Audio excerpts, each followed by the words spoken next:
Never underestimate the power of the people when they understand the message. It's going to require large enough people to understand the core concepts, and that's the real work that we have to do right now.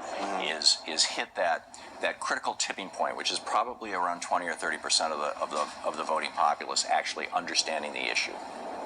And a big part of the issue when creating a multiracial, multi-ethnic democracy movement is an understanding of how race and racism were constructed in the United States through law, and how those laws informed our culture in much the same way those corporate rights have been constructed through the law to ensure rule of the wealthy minority over the majority, and how our culture reinforces and legitimizes that lack of democracy.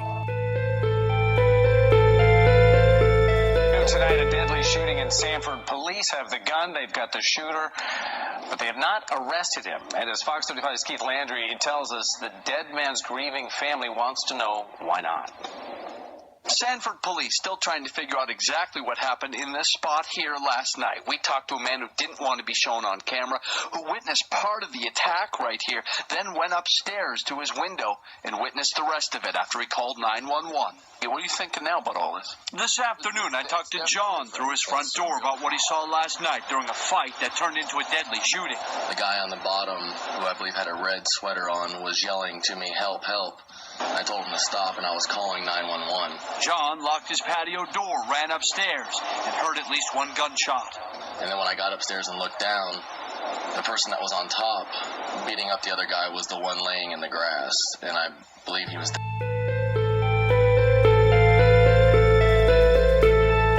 There is growing outrage tonight after an unarmed African-American teenager was shot and killed by police in the St. Louis suburb of Ferguson, Missouri.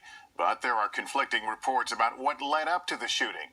NBC's John Yang has the details. On the streets of Ferguson, Missouri, outrage and anger. Protesters of different ages and races demanding answers in the shooting death of 18-year-old Michael Brown at the hands of a policeman.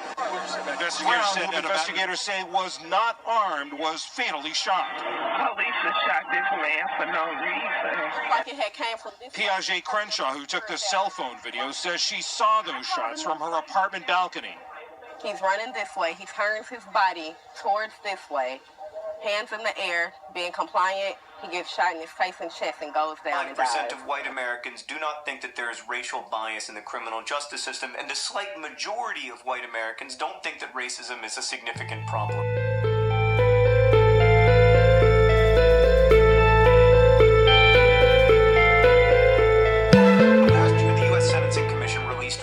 Showing that African-American men's prison sentences were on average 20% longer than white men's prison sentences when they were convicted of similar crime.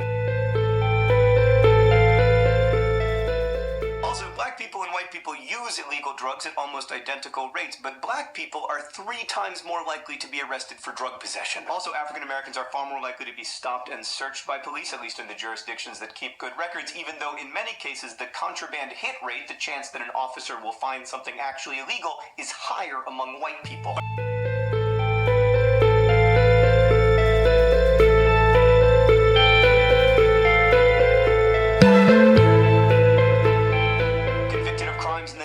Exonerated by DNA evidence are disproportionately black. Black kids are more likely to be tried as adults than white kids and more likely to be sentenced to life in prison. And even after release, black former inmates are less likely to get callbacks from potential employers than white former inmates, regardless of the crime committed.